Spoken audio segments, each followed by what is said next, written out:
Le Cameroun revient de loin. Éliminé sur le terrain par le Gabon au dernier tour des qualifications pour la CAN U23, les Lionceaux verront bien la phase finale au Maroc sur décision de la Confédération africaine de football.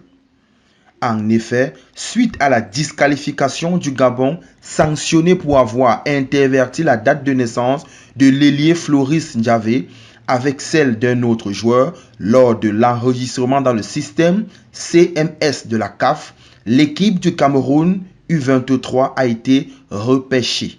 En référence à la décision du jury disciplinaire de la CAF d'éliminer le Gabon de l'édition en cours de la Coupe d'Afrique des Nations U23, veuillez noter que le cas a été soumis à la commission d'organisation des compétitions de jeunes qui a décidé que l'équipe gabonaise U23 sera remplacée par la dernière équipe qu'elle avait éliminée, à savoir l'équipe camerounaise U23, indique un courrier de la CAF en date du 27 mai.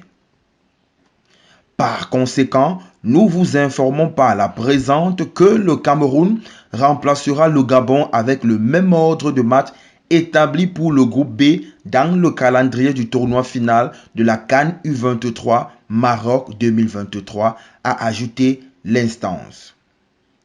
L'équipe amenée par Guy Fétiné entrera donc en lice le 25 juin face au Mali, puis sera opposée au Niger le 28 juin avant de se frotter à l'Égypte, le tenant du titre, lors de la dernière journée de la phase de poule le 1er juillet. Cette décision favorable n'a pas laissé de marbre les Lionceaux.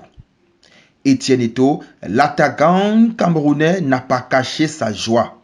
L'unique buteur du match retour contre le Gabon a montré son soulagement sur ses réseaux sociaux. Parfois, la vie nous donne une seconde chance pour se racheter, réparer une erreur, arracher une épine.